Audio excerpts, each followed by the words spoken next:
Terima kasih kerana menonton channel ini. Sebelum kita teruskan pada isu-isu semasa, sila tekan butang subscribe, like, dan share. Sila tinggalkan komen anda untuk penambahbaikan.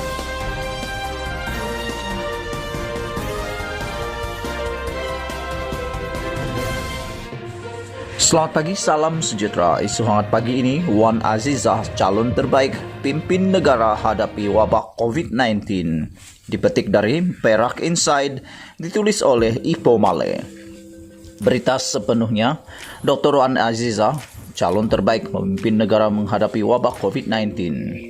Bila aku sebutkan semalam Dr. Wan Azizah sesuai memimpin negara ketika kita menghadapi wabak COVID-19 dan kita memerlukan menepikan kecenderungan dan matlamat politik pribadi atau parti, YDP Agong boleh memilih seorang PM interim baru sebagaimana kebijaksanaan Sultan Perak memberi ruang kepada Perak memilih seorang MB yang baru ketika semua tidak punya cukup sokongan. Muhyiddin bukan saja hilang sokongan majoriti MP dan jelas gagal menangani wabak COVID-19, dia seorang yang gagal. Ramai yang pandang sinis, hat penyokong PKR anggap sebab itu tak suka Dr. Anwar. Hat penyokong PAS pula menuduh Wan Azizah tak mampu buat keputusan, tak pandai bercakap. Ini masalah dari kita, bercakap atas kecenderungan bukan atas fakta dan track record seseorang. Nak jadi pemimpin ini bukan kena pandai bercakap, tapi pandai bekerja, pandai mengurus. Dulu di Selangor, orang UMNO menuduh si Tan Sri Khalid MB gagap, tapi ia bukanlah fakta menafikan sifat yang ada pada seseorang. Lihatlah pencapaian mereka. Hatta kita tak perlukan seorang yang alim. Kalau itu ukuran dia, Nabi dah pilih Abu Dhazar menjadi pemimpin dan memegang amanah. Aku masih ingat bagaimana Haji Hadi dulu memperlekehkan dan menghina kemampuan Dr. Wan Azizah ketika krisis MB Selangor. Hakikatnya Wan Azizah berketerampilan jauh lebih baik ketika menjadi PM berbanding ketika Haji Hadi jadi MB Terengganu. Kita boleh tengok bagaimana Wan Azizah disambut di sidang OIC, bagaimana dia berbicara di Brussels, Belgium dalam sidang ASEM. Belum tentu Haji Hadi mampu berinteraksi di dunia antarabangsa seperti Wan Azizah. Bagi aku, bila Tun Dr. Mahathir mewakilkan Dr. Wan Azizah dalam satu persidangan yang besar seperti OIC, ia sebagai bukti Dr. Wan Azizah cukup berkemampuan. Ini fakta. Soal Dr. Wan Azizah ini bukan soal dia istri Datuk Sri Anwar. Memang dia ada kelulusan dan kemampuan. Ketika PH memerintah, kenapa wabak ditangani dengan baik? Sebab Perdana Menteri kita Tun Mahathir adalah seorang doktor. Timbalan Perdana Menteri Dr. Wan Azizah yang mengetuai NADMA MKN juga berkelulusan dalam bidang perubatan dari Royal College of Surgeons Ireland. Hatta Menteri Kesehatan kita Dr. Zulkifli bin Ahmad juga doktor dalam bidang psikologi dan dari Imperial College St. Mary Hospital Medical School University London. Malah timbalannya Dr. Lee Boon Chye merupakan seorang doktor pakar jantung di Ipoh Specialist Hospital. Depa yang memimpin negara ini bukan calang-calang orang.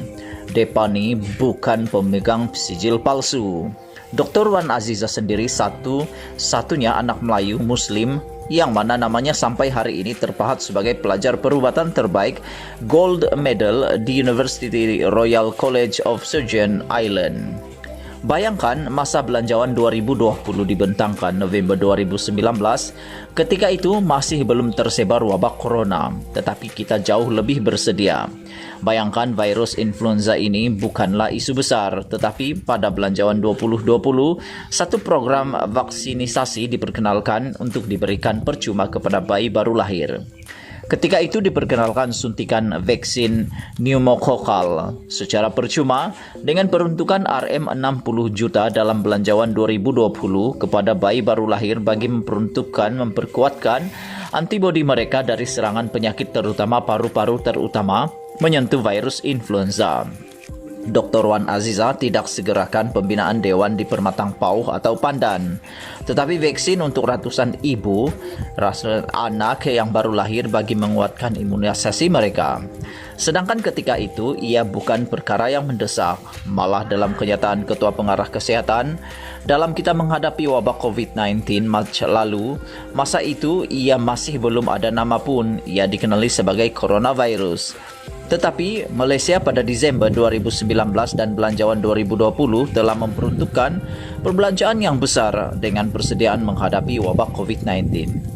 Cuma lihat hari ini, apa guna darurat? Pada awal Desember, pakar kesehatan China dan US sudah pun berikan amaran apa yang mereka buat. Tidak ada langsung persediaan, yang ada Dewan Maps yang telah tersedia sejak tahun lepas dan peruntukan yang ada, kita tak nampak pergi kemana. Ketika awal pandemik, kita antara negara Asia Tenggara yang terbaik tangani COVID-19. Hatta jauh lebih baik dari negara Singapura. Malangnya, kita digagalkan dengan kejatuhan kerajaan, dipilih rakyat dengan kerajaan yang tertubuh atas kertas khianat. Jadi atas track rekod cemerlang Dr. Wan Aziza itu, selayaklah memimpin negara seperti mana New Zealand jadi negara paling cemerlang yang dipimpin oleh Jacinda Ardern, manakala Jerman dipimpin Angela Merkel, dan kecemerlangan Menteri Luar Korea Selatan Kang Hyung menghadapi COVID-19 tanpa lockdown negaranya. Nak jadi pemimpin bukan kena pakai jubah dan serban, bukan kena alim dan pandai baca doa dan bertakbir. Itu sebab dalam bab kepimpinan ini, bila ditanya kepada Imam Ahmad dalam keadaan tertentu, bila wujud dan pertembungan antara masalah dan mafsadah, antara sifat fajir dan qawamin al-amin, apa kata Imam Ahmad? Kalau orang yang fasik yang berkeupayaan lagi boleh dipilih, apalagi wanita yang berakhlak dan berkeupayaan seperti Dr. Wan Aziza. Ditulis oleh Ipoh Mali. Sekian isu hangat petang ini. Jangan lupa tekan butang subscribe dan kita jumpa lagi. Bye-bye.